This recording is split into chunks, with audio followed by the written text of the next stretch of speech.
Hello and welcome back to the woods. It's not actually a woods, it's a favourite orchard of mine, and you would have seen baby little apples starting to develop. We're coming into summer, but we're here to discuss the Northern Ireland Patrol Pack.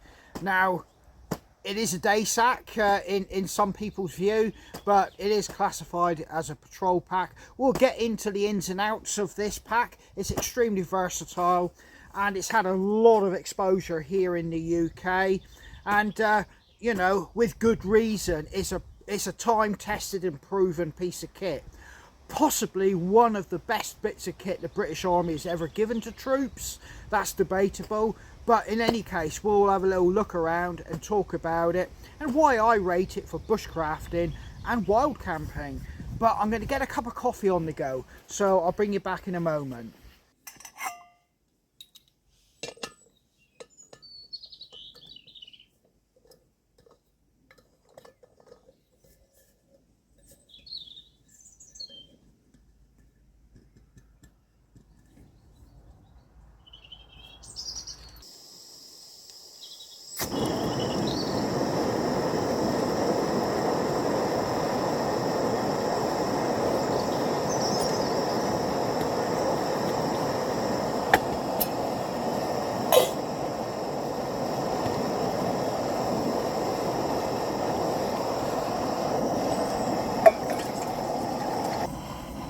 And one of the first uses a squaddy learns about the Northern Ireland Patrol Pack is it's a fantastic seat.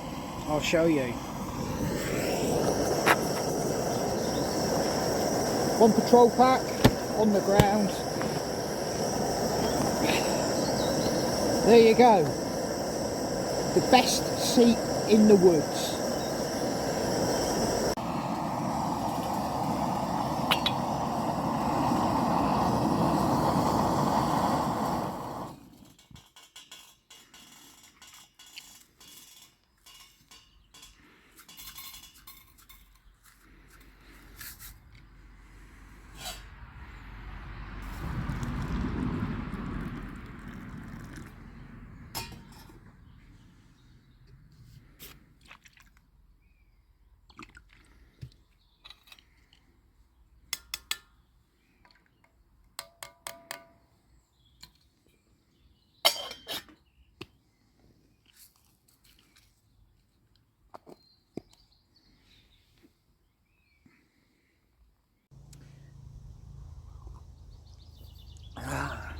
Right, this is my own personal Northern Ireland Patrol Pack, and as you can see it's quite faded. From new, the colours are more vibrant and they hit you more. This is more subdued. It's been in the back of vehicles, it's been chucked around, sat on, took on exercise, on the ranges. It's got wet, it's dried, and like I said, it's sun bleached. And the end result is you end up with a colour like this, and in a lot of regards people prefer it to look like this. It states, and it actually states on the label inside of it, that it has IRR properties. I'm not too sure whether that's something that's impregnated in the material or the material itself, but basically what that's saying is it doesn't give off too big a signature, and what signature it does give off, it's not so vibrant and pops out with like night vision and things like that. So it has that capability, although for bushcraft and wild camping I would expect you've got to be practicing that somewhere you really shouldn't be for those properties to come into play. But in any case, it says it has those properties and it's on the ticket, so there you go. Mine says 30 litres on the inside on the ticket, and most of them you come across will be advertised as 30 litres. Although I have seen them advertised as 30, 35, 38 and even up to a whopping 40 litres. Take your pick, but I think I'll stick with the label which says 30 litres. Right, might as well start at the beginning. There's the actual ticket inside my actual flap of the day sack. Patrol pack 30 litres, so I'm going to say it is a 30 litres because the ticket says so. All those numbers at the top relate to army, you know, stores management and what these items are.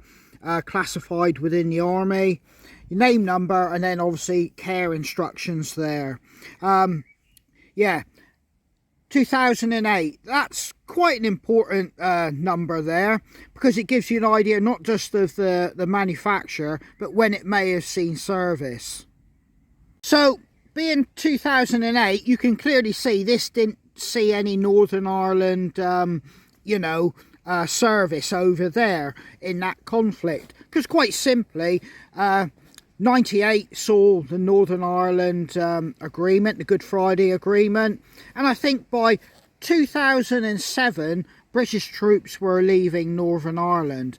So if this was an original concept of 2008, this wouldn't have been issued to people going to Northern Ireland. It was basically a year or a couple of years too late at best. So you may be thinking, is this a copy? Well, it's not. It's got the army ticket inside, obviously issuing all the information that a stores person would require, and for the individual soldier to have, basically where you write your name and number, although that wasn't the only place. We'll see this in a minute. So this isn't an original Northern Ireland patrol pack in the sense it was issued to people going to Northern Ireland. I actually had one when I went to Cyprus, and that was in, I think, 2011, 2012, and I was issued one to go over there. So yeah, you can actually see they were still being issued long after the Northern Ireland conflict finished. So you could still be getting, if you look at the ticket in the flap, a genuine British Army issue one rather than a copy. It's just the fact that it wouldn't have seen service in Northern Ireland.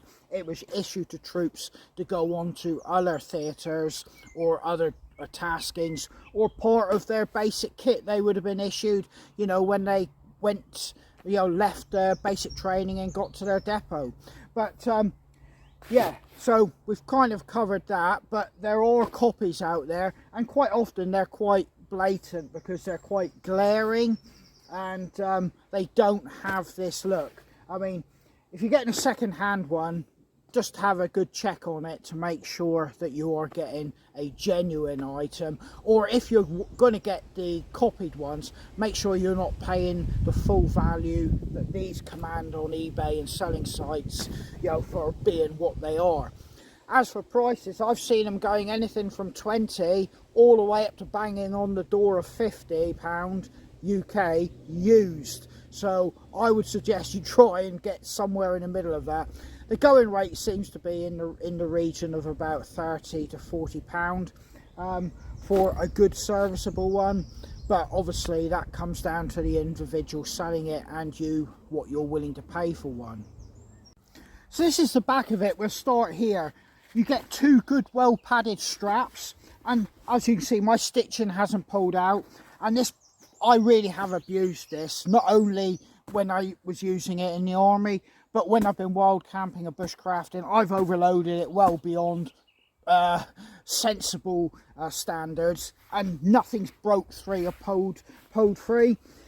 It goes down to the bottom in a triangle shaped flap, and as you can see, that hasn't pulled out either. All the stitching is good. You've got a convenient grab handle. I've blanked that off because it's got my rank, number, blood group and name. I'm not don't want to advertise everything too much, but you would write that on there, because quite simply, if you were like on the ranges or doing an exercise and these are all stacked together, everything looks green and everything looks the same. People in a hurry would just grab bags and you could end up with the wrong one, and that would lead to issues in itself. So yeah, you got a waist strap. You can see mine's been folded back around and put here on here, because I never found a use for it because these sit so high. This was more around your well, belly button and above, and it kind of never really worked, but it is a nice touch to be there, and we're all different body shapes, so it could help out. But you've got loads of like molly points and stitching that can be used to attach things like that, and I'll come on to that because yeah, it's worth noting what I found out about this day sack. But in any case, I'll bring you around the front and we'll have a look at it from this point of view now. Right then, here's the bag laid out in its full entirety. You've got good solid nylon strapping, and you won't be breaking that. All the buckles seem really durable. I've never had one snap or break on me, although I do know people on Bergens that have had to take them back to the stores because these little feet do break off, but I've never experienced that. You've got all these like molly type attachment points, and this goes right up into the neck of the day sack. And I've been told, interestingly, you can fit ammo pouches and respirator sacks onto this day sack or patrol pack. I've never seen that in person, but most of us would put a carabiner through there and your helmet would just dangle down over it. You'd attach it so you know you didn't have to carry your helmet. But in any case, I've been told that, but I've never seen it. This material is a real thick Cordura material, and it's sort of like scratch resistant, tear resistant, and it's really durable. It does have waterproof capability to a point, and I'll come on to that. And the neck of the actual day sack, as you can see, has the same sort of material as what your issued tarp would have been. It has a draw cord which can be done up so you can gooseneck it, so that stops water ingress or helps stop water ingress through that. And then you can double pull it out by just pulling that and doing it up like that, so you know you can secure the inside.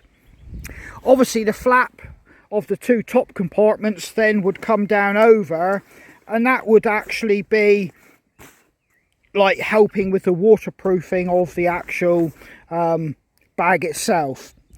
The actual side pockets, they're really deep, and as you can see, the actual lid comes right down over, stopping water entering. So it's a really deep, real deep side pocket, that is. Yet again, another canvas kind of inner lid with a drawstring you can do up to help with water ingress, and this lid will go right over, and then when it fastens up, if I can do it one-handed, I'll see. Let's have a look. When you do it up, it really does stop any water coming in. And it also has this rubberized inner part to it, which is the same as the inside. If you have a look in there, you can see that is all, that's got that same rubberized material that's there running all the way down through the inside, but not against the inside facing part of the day sack. Now on the bottom you do have little brass drain holes, and that lets water or anything like that drain out. So obviously you could put anything like liquids that could spill would be best stored out here. If you did get a spillage, it would just exit straight out and not get your main compartment soaking wet, because quite often that would have your warm kit, waterproofs and stuff like that. But yeah, it's a really deep, well thought out piece of kit. Yet again, you've got more on the bottom of it, you've got more attachments in a molly kind of style. So I really like this pack, and in fact I was issued, when I went to Afghan, the new style one they issued us, which was a fantastic pack, but it just felt like it was like every time you wanted to get into it, it was all floppy. This has a degree of, it was rigidity, if that makes any sense. the new one just felt like, you know, a bag full of jellyfish guts. It, you know, it just sort of flopped in, and it had loads of straps and strapping all over the place. So the lid has two pockets, and basically the top one, which sits on top, there is a good deal of room in there, and you can fit, you know, food, anything you want in there. There is a lot of room in there. The only thing I would suggest, being the top pocket, if it's raining, any water ingress that does happen is going to get into this one. It is waterproof to a point, so I never keep any electronics in this top pocket. Now that top pocket sits right on top the one underneath, and this one is twice the size, and this is where I store all my phones, batteries, cables, anything I need in here, because obviously it's got the protection of the outer part of the day sack, and then the actual bottom part of it inside before you even get into this compartment. So this is the best compartment if you're looking for security of your electronics from water. But this is really, the bottom one is really generous. It's twice the size of the top compartment. So I was issued the new one when I went to Afghan, like I've just said, and it was a nice day sack patrol pack, and the actual top part, getting into it, even though I said it was floppy and it felt like a bag full of jellyfish, I think it opened up further than what this one does, if memory serves me right. And I think the idea between that is you could get more comms equipment and specialised equipment in the top part to get down into the sack. I could be mistaken, but that's what my memory tells me anyway. I think you would struggle in that sense with this one. There is a lot of room there. Like you say, it is a real black hole there that you can fill up. Unfortunately, mine's used and abused, and now I'm at the point I'm looking at it thinking I don't want to damage it anymore, so I'm a little bit more careful with it because it's become a bit of a treasured item. Right then, so getting back to me, you know, in my civilian role, and not role, my hobbies of wild camping and bushcrafting. Well, this will allow me to wild camp for about, I don't know, 12 to 24 hours, carrying everything I need, and it still be comfortable enough for me to do a mid-entry hike along the way with it. It's not going to be the most comfortable backpack to do hiking with, but it will allow me to at least do, you know, a sensible distance, you know, out to a 12 hour, or at them push a day hike with a wild camp included. I can get away. There's enough room and enough space to do it, and if I pick the right equipment to go inside. It is only 30 litres after all. For bushcrafting, yes, I can get away with everything I need to bushcraft. The only issue you have is when you start bringing bigger equipment other than your standard knives or folding saws. Anything like you know, axes and bigger saws, you will have to possibly find some way to attach. Like I said, there are molly straps and that to it, so you can quite easily make something up to, that's a cow in the distance, not somebody being murdered. But yeah, you can attach axes and things to it and saws, but you will have to make those attachment points. There are no specific, like where these pockets here, they do actually join straight to the day sack. There's no hole like on a Bergen, where the Bergen and the rocket pouch has a gap between the compartments. It's actually manufactured straight to the day sack. That's the only drawback for bushcrafting. it is 30 litres. I can get everything I want to do and still be comfortable within the seasons that you know, if you're going to go winter doing your bushcrafting and wild camping, you really do need a bigger pack anyway, because obviously you do need more equipment to be comfortable. Spring, summer and going into up to late autumn, I can get away with this pack here. I take my bigger one more often than not, because quite often I really want to take more items with me and have comfort, rather than doing things, you know, as lightweight as I can go. But this is a fantastic day sack as an option for wild camping and bushcrafting. And indeed, there's a lot of good reasons why you should consider this. Firstly, the cost. Secondly, the design. Pouches on the side of the main compartment with a overflapping or lying lid, and a lot of the more expensive ones won't even have zipped compartments in them. The materials and construction, it's kind of like bulletproof, and I think I've talked about that. You've got the like, you know, nylon straps, the plastic clips, the zips, the Cordero material. It is kind of like getting to as indestructible or as strong as what you can really want for the money you're going to pay for one of these.